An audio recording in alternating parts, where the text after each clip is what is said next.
Hey, and welcome. I'd like to let you know today, before we begin the conversation, that my 12-week course called Wheel of Wholeness has just opened for early enrollment, which is a discounted rate. And this course is a 12-week course that is self-paced with 2 levels, a foundation and an immersion. And it is designed to support you with group sessions and group support, and also your own integration of understanding what it is to come to wholeness, to live as one's full expression of their being, and how this is supported by modern day neuroscience, ancient spiritual wisdom, and actual techniques and practices that we can do through writing prompts and through immersion, through meditation, to actually experience this truth and this unfolding for oneself. So if you're interested, I will leave the information in a link in the notes of the show. Today, I will be talking with John Prada, who is a fellow coach in transformational work, primarily wholeness work and core transformation, which are powerful processes for deep change and working through all kinds of issues. Well, today, John and I will be talking specifically about physical pain. John is a man who's gone through an enormous amount of physical pain over the years, including PTSD and all kinds of emotional pain as well. So he has been guided with teachers and techniques and mentors and these modalities to experience pain and relating to that pain in a completely different way. So John will speak with, you'll see this beautiful humility and honesty about how these practices, including core transformation and wholeness work, helped him access a deeper wholeness, and how he continues to walk this path with openness and reverence today. Please stay tuned until the end. We touch on something very, very important, which is that spiritual practice and inner work is not supposed to be about fixing something within ourselves.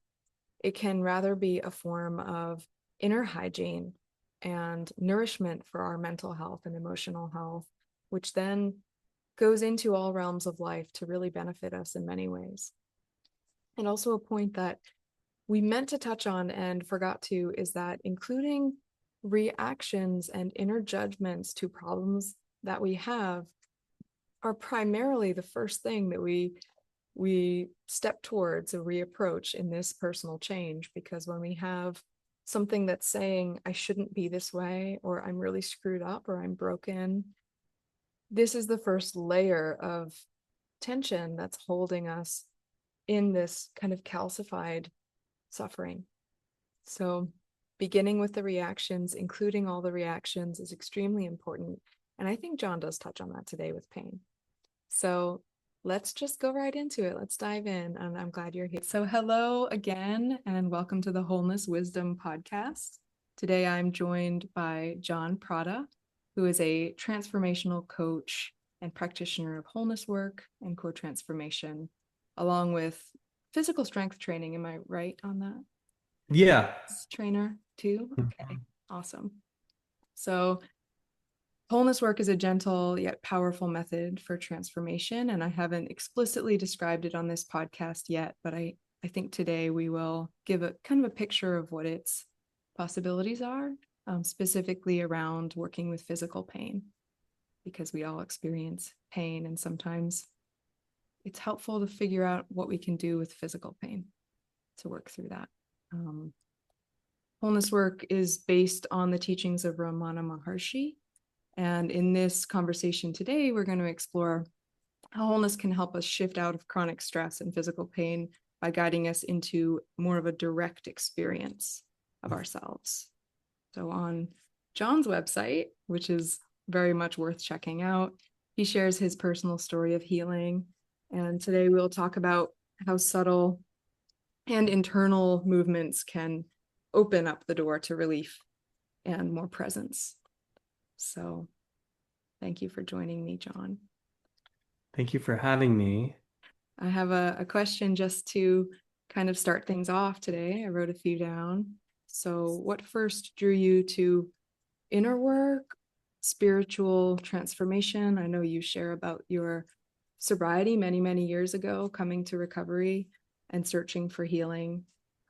So I'm wondering if what role did that Yeah. personal journey that you've shared play in leading you to core transformation work and wholeness work?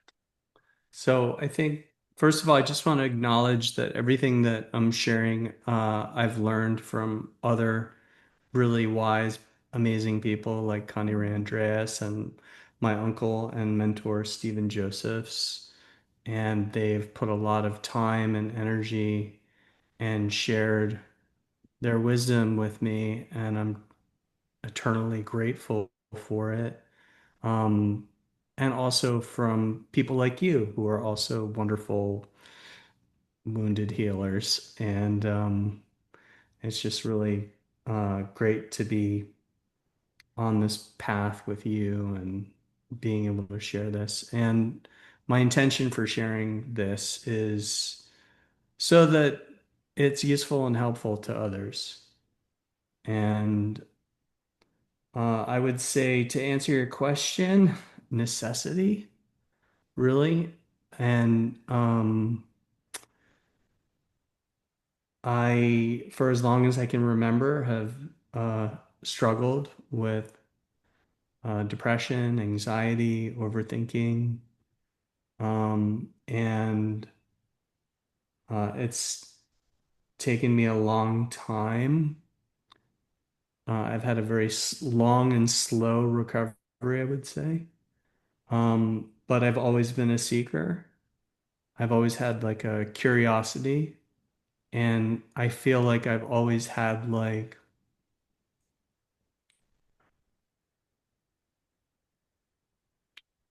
a knowing or an inherent to me of an awareness of being that wasn't just me. And I would say that when I did use drugs and alcohol, I used to completely annihilate myself. Mhm. That was always the goal, was to stop all of the noise and traffic in my head and to not be. And so and also trying to address pain. Mhm. And Connie Ray somewhere in her literature talks about how people who are addicted berate themselves. Oh, yeah. And I know for me, I also had a lot of strongly internalized shame, which I've learned also from my trauma coach who I work with, Andrew Bryce. Uh, as his definition of shame is, it's like a mystery. It's like having feeling like there's something inherently wrong with you that's a mystery to you. And for me, I feel like that's motivated me to want to fix things, even if I don't know what I'm fixing. And I've been in recovery now. I'm sober for over 30 years. I got sober very young. I was looking for a solution to pain and suffering, and drugs and alcohol were uh, pretty successful early on, but led to really intense mental health issues. I ended up in a drug-induced psychosis when I was in early sobriety, and then relapsed and ended up in another psychosis and had a very long, slow recovery. I think it really speaks to that seeking for annihilation, to not be, to what most of us go through as people. When the noise, the internal noise, all these voices and parts of what they want and what they don't want, and what I need to be and what I'm not, all that conditioning happening in what seems to be such a small space, like to just be without that for a moment sounds like bliss. So it it's easy for me now, and coming from recovery too, to see that those patterns of drinking and drugging and seeking all these behaviors, it's the same as any attempt to get out of ourselves, to get away from it, to just have some peace. Yeah, and I feel like it's really common for most, I mean, for it's like most people have about 70,000 thoughts a day, Yeah, and they're not usually all positive and cheerful. right. And for me, like I had a lot of perfectionism, a lot of hypervigilance, Mhm. and I was conditioned to be that way from really horrible verbal abuse Mm. and psychological abuse, like, and given the expectation to be perfect or to be excellent or exceptional, and then at the same time told I was stupid or an idiot, and not being shown how to do things, but being expected to automatically know how to do things. Oh, that lack So of modeling, and then also those really heavy burdens of what we need to be doing and how we're not doing it. Like coming from trauma, it can make that seeking for annihilation the only thing that we can do as it humans. definitely it accelerated that for me. Mhm. And so so as a result, I ended up getting sober really young. And so as much as painful as that may have been, it was also like a huge gift Of course. So we're so because glad that you're here. like that I was able to move through that Mhm. and Can I ask you a question about this? yeah, Because you mentioned getting to a different state, wanting to get to a different state to change the state that you were in. Um, yeah, you mentioned on your website that wholeness was a kind of catapult that put you into a new plane of consciousness. So, yeah. how can you describe for us how that, what that changed for you when you began using wholeness for self I feel inward like inner and work? I feel like I do say that on my website, and it's certainly true, but what it to say it was a catapult makes it sound almost like that it was a very fast, powerful, like Okay, so then and what it was it was like? actually a lot more gradual for me.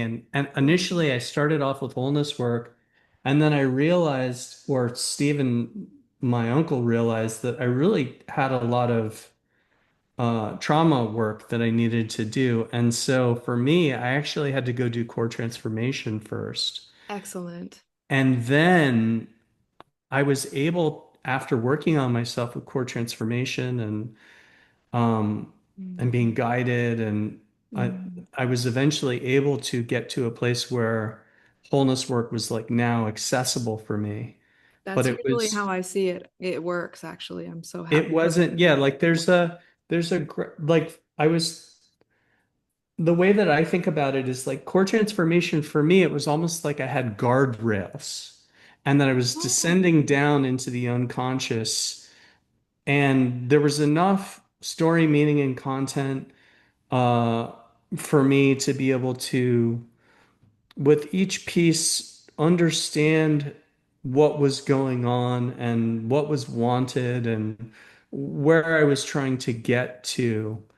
And I still needed that. I needed to be able to understand the beliefs that I had in place and and what I was really trying to achieve. And then also that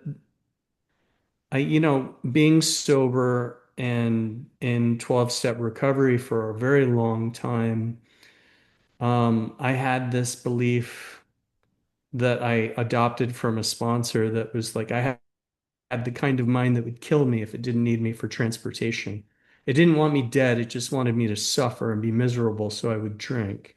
And that's I a really scary believed belief. that. That's a scary belief to walk around with. It is. And to have like this fear that there's a part of me that actively wants me to suffer feels like there's a parasite or that it's part of me, and then all of the negative aspects that are associated with that, like selfishness, self-pity, self-centeredness, and the lens at which we look at ourselves Very negative.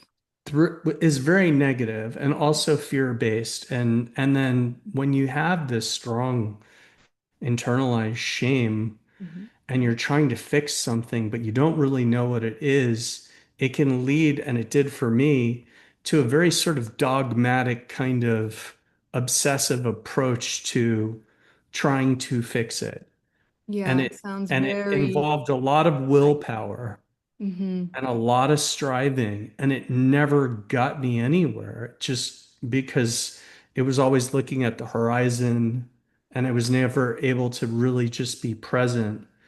And so when I was introduced to core transformation, I was suddenly able to understand that these parts of me that were generating behaviors and thoughts and feelings were actually wanting something really positive for me. And that was a huge game changer. And it took some time. It took some time to trusting that, and even having all of my parts that were witnessing it trust it, and being able to actually have some hope or belief that could be true for me, when for a lifetime I'd been walking around feeling like there was something inherently wrong with me. Or I remember in early sobriety going to a meeting where they shared the Lord's Prayer and hearing and deliver us from evil, and I was like, oh, I don't belong here. Like I'm in, like, that's me. I'd like to just pause you here just Yeah, to introduce very, very briefly what we mean when we say core transformation, because I haven't gone sure. into depth before with this. And it is a sister method developed by the same woman we mentioned earlier, Connie Ray Andreas, who developed the Yeah. Wholeness work years later. And core transformation, a pillar of core transformation, is that every single part of us, every feeling, behavior, or thought that expresses through us is there for a positive reason. It was formed for some reason that is trying to serve us, even if it looks like something very destructive, like drinking, drugging, yelling, acting out, whatever the behavior is that we don't like, we call it a part, and we work on the premise that it is serving us. It is acting this way in an attempt to get something that will actually help us, a positive purpose.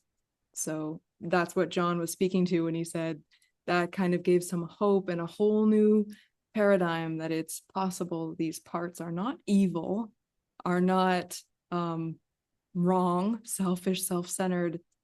Maybe they look that way on the outside, but what they really are at their core is wanting something for us. So it's a very useful method, and John and I both were trained in this method together. That's actually how we met. So Yeah. we offer this to people now, and beginning, it's really nice to hear you share, John, that this was really a pivot point for you to find It that. was it was it was huge, and it launched me into, like, I did the foundation and then I immediately went into advanced, Mhm. and then springboarded right into the coaching certification back to back. And I mean, I was just full tilt boogie into it. And What did life look like for you once things started to change? You mentioned it was a gradual change, but were there obvious shifts that you noticed? I think Wow, other people notice shifts. It's very, it's interesting. I don't think that I'm not very good at, like, seeing the progress that I make. that's fine. No, I mean, I think other people recognize it, and it's very funny about core. So sometimes when working on core transformation, it's such a powerful tool that, like, I could work on something, and then it's no longer a problem. It's no longer an issue, and I forget that I even had the problem. That's how it works for me often. It, And then and then other people are like, "Oh yeah, I noticed that you don't get upset like you used to, or you don't like."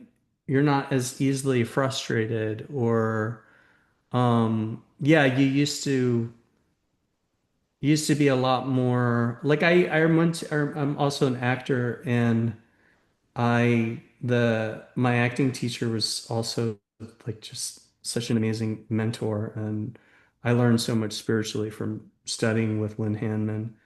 And the people who studied with him are all very close, and we have little get-togethers. And Oh.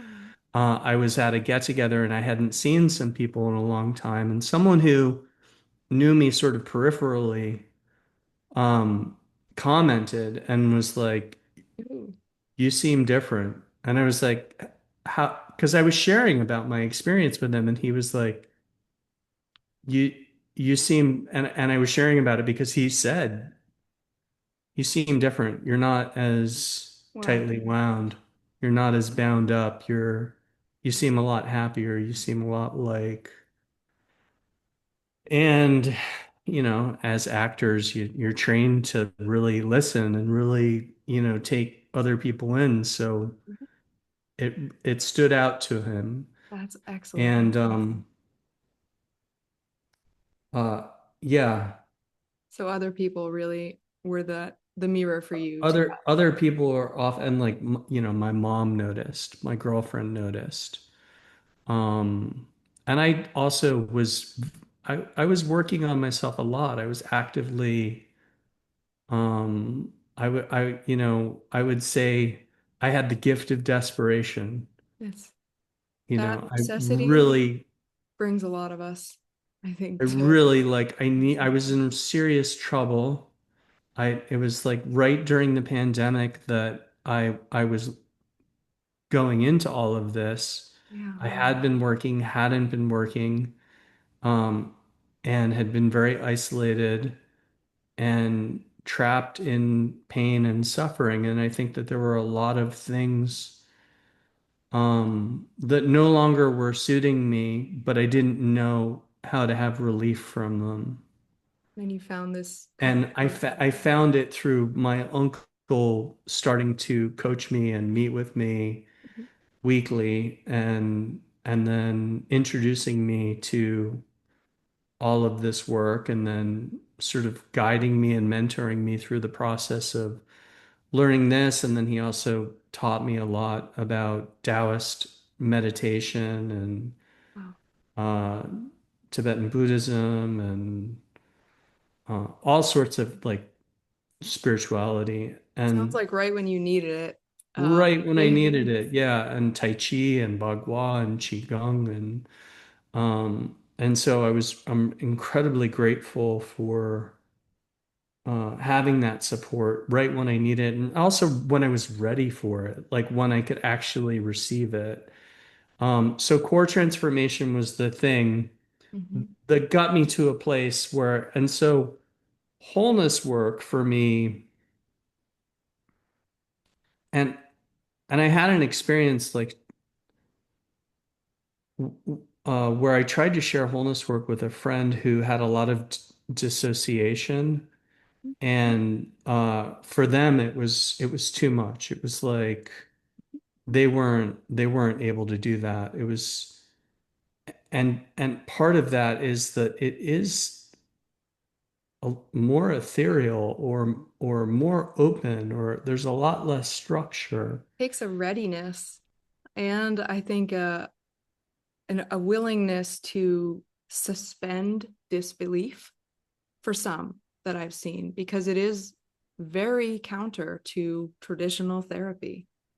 It is And more and meditative. It is even more going ethereal. from core transformation, where there's still some story, there's still some Right. content, there's still some, and if you have beliefs and experiences and stories that you've been telling yourself about yourself, Yeah. and needing to know and needing to understand why, or issues with control or Mhm. authority, and feeling like that there's a shooting on yourself, or there's a right way to do things, or These parts, they're very, very all, thinky, very chatty.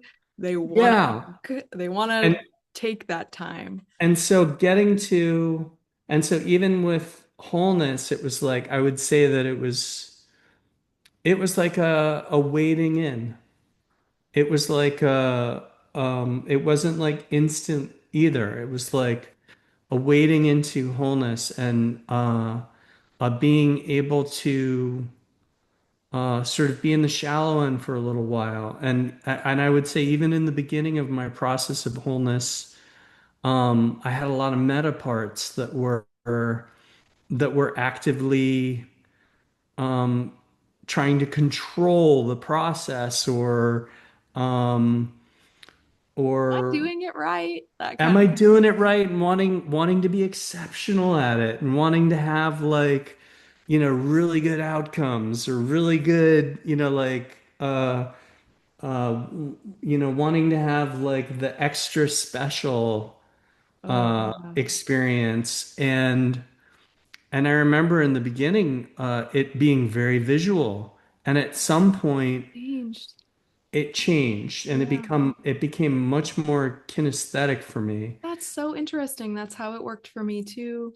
And there was some wondering at one point, oh no, am I now no longer doing it right? That's exactly what happened to me. And then there I was was, just a, okay, hands off. This is doing itself. I'm really not engineering how this happens. and I'm really grateful also that I did all of the levels and eventually got to the point where later on in the process you start actually working with your sensory systems Yeah. and start working with like your different perceptions. Mhm. And we all have different aptitudes or ways that we process information. And I think I've always been really visual, but I'm Mhm. also kinesthetic.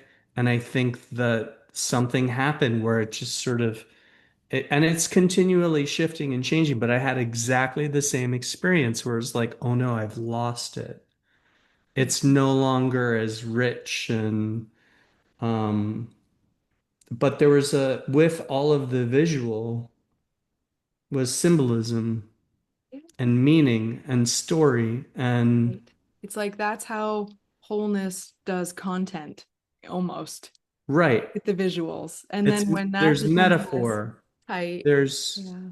there's yeah, like and all of that and I learned through that there's a part of me that really likes to know. Yeah, There's a part of me that really needs to know or wants to know why or mhm. and then I would say through uh there's this really amazing um piece of writing called the Six Vajra Verses that my uncle shared with me that I often go back to and think about. I'll have to find it Yeah, we'll link it in the notes. and share it with you. Um, but it really talks about that needing to know, and then also um, things that my uncle has said over the years, like the Tao that can be known is not the Tao, or the mystery. It's a mystery Wholeness really invites us to be in that space where we where don't you don't need to. and we don't need to. And when we feel like we need to, we can check out that part of us that really feels like we need to. And I think what I think you hit the nail right on the head. It's like an invitation to be in awareness Yeah. and to be aware of yourself beyond, egoic self, but as this field of energy that is expansive and that there are values to that it is compassionate, it's kind, it's non-judgmental, it's and being able to identify as that. But it took some time I'm to be so able to have curious. my parts Mhm. be like, oh, I am that, or Yeah. maybe I am that, or maybe that is a greater part of me than I realize. Mhm. Mhm. And then, and some Waiting. of these things like, these obscurations, these phenomena that are arising within thought form and emotional states they um Connie Ray talks about when you're integrating, you're not getting rid of anything. Right. That's important. You're there's and I think of through the meditation practices that there's a dissolving, right? But Mhm. it's not so much that you're getting rid of, but really that there's a transformation that's happening where, and I even visualize it almost like it's going from solid or rigid into gas or liquid or, Yes. and Thinking about the that word dissolution, if we think of like a drop of ink in a big bowl of water, when that drop is completely dissolved, you almost can't tell anything was added. And usually you can't. It's like the drop has become completely dissolved in the water. So it's just one. It's not drop and solution, it's dissolution. But nothing's lost. The drop wasn't kicked out, it's just been integrated. integrated. It's been Exactly. and it's like, and I even think, through I've noticed also in meditation, like finding, let's say, a location, whether it's wholeness or meditation, it's like finding a location that has some stagnation or restriction or a part or, and then, and then if it's wholeness, then, where what's generating that, or where am I seeing this from, or, Yeah, people and don't then know what wholeness is generally, and we can just generally say, yeah, it's working with location and perception, working experiential. with those locations, it's like it feels almost like even the stuff that is, let's say, dissolving or becoming vapor ends up being the thing that heals it or transforms it, or, and that there's like a dance that's happening with it, that it's not so like binary, or like the very thing that is liberated ends up being like the poison that, that we're holding on to ends up The becoming the medicine. medicine Yes, that is actually transforming, and that there's a kind of inner alchemy happening absolutely. That is what I think. within all of that work that all has to do with awareness and has to do with being present to sensation May I ask you as, a question about this yeah. specifically? Because you mentioned the values that are experienced and true within that being awareness. So coming to being awareness, experiencing oneself that way, that there's compassion, there's kindness. You listed these awesome, I find intelligence, spaciousness, presence. So with doing that work with sensations in the body, I know you've experienced physical pain, like long standing Yeah. issues, physically, Yeah. painful experiences. So how has wholeness work contributed to relating to pain in a different way for you? Could you walk Yeah. us through that experience? Sure. Yeah. And I've had a really long, as you've said, a very long journey with emotional, psychological pain, and then also physical health issues I had. And I think Um, that the reason I want to talk about physical pain is because there's so much out there about emotional work. Usually, when people get to physical pain, when I'm working with them, they think it's like a different level altogether. Well, we can't do wholeness work with physical pain because this is therapy. And that's not true. no, I had a really crazy experience. So during this whole time period that I was um, uh, studying all of this work, I ended up getting ocular shingles. And it Ouch. was really unbelievably painful. And I was really lucky in that my girlfriend, when she was younger, had had shingles and was able to immediately recognize that that was maybe what was going on. I had the beginnings of like a rash around my eye, and I was having what I thought was like a blocked tear duct or something, and it was really painful at first. And then I went and saw an eye doctor, and the eye doctor said, I think that this is ocular shingles, and then immediately called my primary care physician and got a prescription for uh what's it called? Valtrex, which is an antiviral, and um went on that. So that stopped the it from spreading. Okay. But I still at that point had I had neuroinflammation, and uh, I wasn't able to sleep. When my hair moved, it felt like my head was on fire. Gosh. When I breathed, even nasally, it was also really painful. Any movement Wow. was unbelievably painful. And I had experienced pain before because I also had chronic Lyme disease and had to go on. I had it my whole life, didn't know I had it, had to go on antibiotics for 4.5 years, which ended up damaging my liver.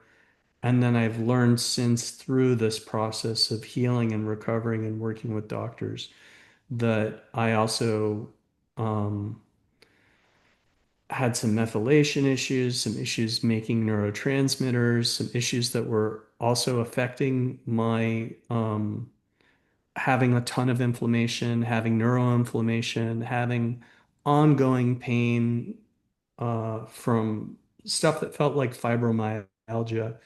Um, So some may say the kind of pain you were going through couldn't be touched by some kind of therapeutic method. That's well, just what I would there imagine the general public to assume. I So tell feel me more. like I like the neuropathic, like intense neuropathic pain that was, and then also I had had experiences of pain that were when I had the Lyme and I was doing this treatment, my body was getting really run down to the point where I had very little adrenaline. I wasn't really making hormones. And I already have kind of a flat affect from depression, anxiety, from genetic issues, and not being able to make neuro. So there was also emotional pain, Of and course. there was a feeling of like identifying with all of the pain as self, and Wow. identifying with the pain sensations as who I was to the point where I was like obsessively expressing how much pain I was in. Which seems And like a and totally normal response. There's generally I was people, caught in yeah, this loop yeah. of like, I'm in so much pain. I'm in pain. I'm in pain. I'm I'm in in pain. pain. I'm in I'm pain. in I'm in pain. pain. I am in pain. Yeah. And to the point where like the people who loved me and cared about me, there was nothing that they could do for me. Yeah. And so it was even really difficult for them to witness And to see the and pain to others see are in me because we're in pain. falling apart, and it went on for years. And so I have this like very long, and then I have the emotional and psychological pain from trauma that I was self-medicating early on. I So how mean, did at a you very approach pain with wholeness work? so what ended up so because I had this toolbox and because I had this whole experience, and then also because I was armed with some knowledge about my physiology and biochemistry, that meant that I understood that like some of the pain that I was experiencing had to do with the fact that my adrenals were burnt out. I didn't have enough adrenaline. Adrenaline dampens your nerves. And so there were feelings that I were feeling that were underneath the surface that probably most people would be feeling if they also didn't have enough adrenaline. And so there was a knowledge, so there was some part of me that was like, that somehow made it okay that I experienced maybe more pain than some other people because of this lack of what's meant to dampen it. Right. What So usually that I was dampens it was not okay. there. Yeah. That I was okay. That it was like even though I was experiencing this pain, it wasn't that there were bugs eating me alive Mhm. or that I was dying So I that was information helped you that be okay. information helped me feel like, and yet the pain was excruciating. And because I had had this whole past experience of pain, um, and I had survived it, I knew on some level that the pain couldn't really kill me or hurt me or whatever it was that might come from it. Ultimately, I would probably be okay. And even though, and I think at the time, I told Stephen what was going on, and he gave me very specific guidelines on how to be with it and address it. And it involved understanding that there's a story, there's belief, there's meaning that's going on when you're experiencing that kind of pain. There's the pain that you've just experienced, or there's the past pain. Remembered. There's Yeah. there's this Anticipated. there's the anticipated pain. There's the pain that hasn't happened yet, but it's coming. And there's like a fear and anticipation and a kind of hypervigilance and Yeah. a looking for it. Yeah. And, it's like our reticular activating system, it's like constantly filtering for Mhm. whatever it is that we're looking for. And so if you're looking for it, you're going to find it, you're going to see it, it's going to show up. And so being able to actually learn to be mindful of that there's the constellation of sensations that I'm experiencing as pain physically in my body.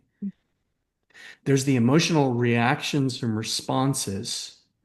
There's my mind and the thoughts that are being generated from it, and that they fit into those categories of past, future, present. And that if I can get really still and I can just breathe and I can just be in awareness and be as awareness, not as John, but as awareness, being as this field of awareness and just breathing into these locations and experiencing them as a constellation of sensations rather than Story. this is happening to me. Mhm. I am I am experiencing It's this. so personal when it's all. And then for me, it was then going into wholeness. So I have this pain. Where is the location of this pain? Where is it being generated from? It's What a is the tool. size and shape of it? What are the sensation qualities present there within it? Where Mhm. am I experiencing all of this? Okay, I'm aware of this. Where am I aware of this from? Mhm. Where is the location of that? What is the size and shape of that? What are the sensation qualities present there? And just being, and a big part of it for me also, I was in the bathtub. I went into, like, I needed to have water all around me. I Yeah. needed to be submerged in water and totally comfortable. It was like dumping like Epsom salt, magnesium, and like it was just like in a warm bath doing this because I couldn't sleep. So it was basically like non-sleep, deep rest. And all I was doing was wholeness work for all through the night, all through the day. And it totally got me through it. And it got to the point where the pain, it no longer had the power or force that I was experiencing previously because I wasn't identifying as it any longer. I was Wow. identifying as this field of awareness and just really being as awareness and really these constant constellation of sensations and really understanding like from the Taoist perspective that no matter what's arising is all phenomena. They're all just basically manifestations of the ground of all being. It's all just uh and in some degree I felt like, and I don't know if this is true, but there's a part of me that wants to believe that, oh, there must be some reason for this. Oh, it's so Y- typical. It's people You know, wanting like that to. there must be like maybe I'm burning off something or, Yeah. you Yeah, know, it's mythic. People are people of story. yeah. But it sounds like the wholeness work took the ideas that I am not the pain into a direct experience of these constellated sensations. I had understanding that I had learned and built, and that experience became like a baptism by fire, quite Amazing. literally. Like it Yeah, was you like had to. It it was born was of the only way necessity. through it. Like the path was the obstacle. Like it, the only way was through, and it lasted, I think, about 4 days. Whoa. And then through that, coming through, I was exhausted, but I was also, and there was grief, and there, you know, there was, um, and I was scared. I was really scared about what was happening to me, and then I ended up, I think, also getting like a partial retinal um detachment. So I was also concerned about like my vision and um but yeah, it was really getting through that experience, really getting through it. I feel like really helped me to understand like this is a powerful tool. This isn't, You and just sit also like around. as someone in recovery and someone who's had liver damage, I mean, I can't even take herbs. Right. I have to be really careful about what I put into my body because my liver can get like just basically be like no and start shutting down and not detoxing and getting inflammation and weight gain and So not you making were pretty energy. much So I can't take herded toward aspirin, this. I can't take Advil, I can't Yeah. take Tylenol, I can't take any kind of, and then also I don't like to take anytime I've ever tried to take anything for pain, it never really works for me. It always basically just makes me like when I've had surgeries in the past, um, uh, I had a parathyroid tumor removed, and that when you have one of those, it causes your calcium blood levels to go up, and you start having all these muscle contractions. That was another situation where it was like, I was like, I don't know what's going on. And it was right sort of immediately after having had Lyme, where I was like, oh my God, what if I don't have Lyme? What if I have something worse? What if I have, and the story, the belief, all of that just fed my own neurotic fear of and worry about my health. And it was also quite amazing to be able to have a doctor then go like, no, you have a tumor and it's over here and we're going to remove it and you're going to be good. And they did It was that. like And that's what happened. when it needed to be dealt with more allopathic medicine, it could be. And when it Yeah. couldn't be, you turned to this, which was really helpful. And even when and sometimes it's like, you know, Well, I have one more question for you, John, so I want to kind of yeah, wrap it up. yeah. So if we But could just I agree with you. Like I'm a big fan of allopathic medicine, mm, and I also am. There's no. It's like not either or. Like these. it's so true. It's Right. like being able to address like for me, this is just good mental hygiene. And it's Yes. also it's being able to Mm, understand that I'm a spiritual being having a human experience and then mm, I need to connect to spirit. And that just like I need to go to the gym and I need to work out and I need to exercise my muscles, I need to exercise the muscle of spirit and consciousness and mm. being present as this field of awareness and being part of this mystery. I'm so glad you included this because this either or mentality is common in the culture. Like I either am adhering to Western medicine or I'm not, and then I'm only doing the spiritual path. Or the other fallacy that if there's something happening with your health, then there must be some reason, which is just promoting more shame. So then you've chose to have cancer. You chose to, and I don't think that there's no way to know that.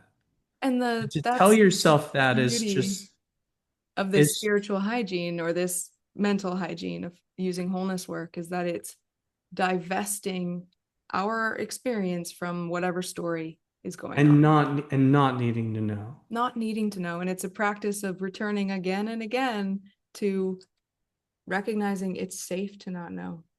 It's completely safe to live your life happily, presently, in relationships, in work, in careers, in society, and not know.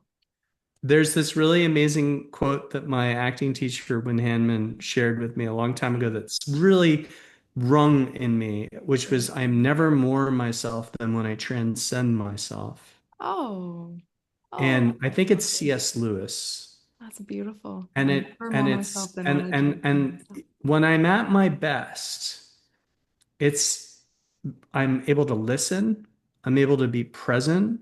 I'm not thinking about what I'm going to say, Yeah. and something is flowing through me in communion and resonating with whomever I'm speaking with. And at its best, I'm a clear channel for that field of awareness. And I'm so much more comfortable when I get to experience myself as that awareness. Like, and I hope that in time, over time, I get to experience more and more and more of that. And that it's like progress, not perfection. And I also have to remind myself to not be so spiritually um, uh, centered that I'm of no earthly good. I really appreciate that about you, John, is that you put what you've learned into practice to help yourself and others. It's not to attain um, dissolution. It's not going for that oblivion you mentioned in the beginning. No, I think, and I've really, like, when I talk to Stephen about enlightenment, a lot of times he talks about it really being able to see things as they truly are, Yes. without like your bias or your Yes. without being filtered through your story or your beliefs or your experiences, but really being able to see things As they are. illuminated as they are. And that's the goal for me. And So coming to, from someone who's been in psychosis right. and believed all sorts of really odd things, um, it's really that's the goal. That's where I want to be. So this is really great because you are a transformational coach. You help people on multiple levels, and you're an actor, so you're a very talented person.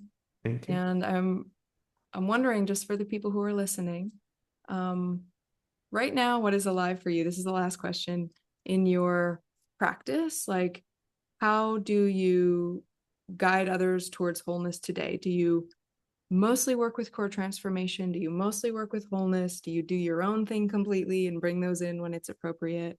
If people are looking to work with you, what could they expect to find? So it depends. Like, I meet and greet every specific situation individually, and I feel like, whatever tools that I have that I feel like would be a good match for. I also have gotten really into emotional freedom technique and tapping, and I found that Mm-hmm. it's like really amazing and helpful for Yeah. state change and for getting calm.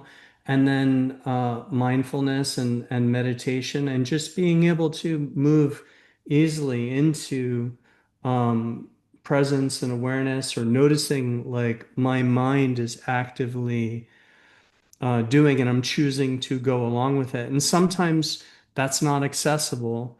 And and so when it isn't, maybe core transformation is the thing. If there's a part that is being generated that is creating that behavior, and usually that's, and I like to try to keep things separate. So if we're doing core transformation, we're doing core transformation.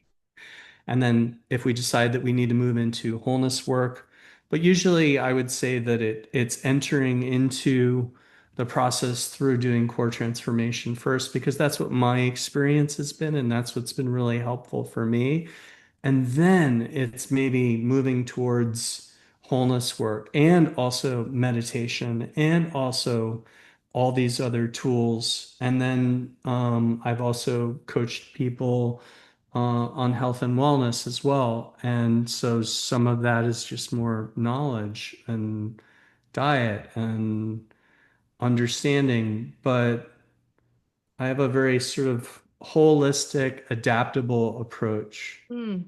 So it fits with everything you've been saying. If you told me anything otherwise, I would be like, hmm.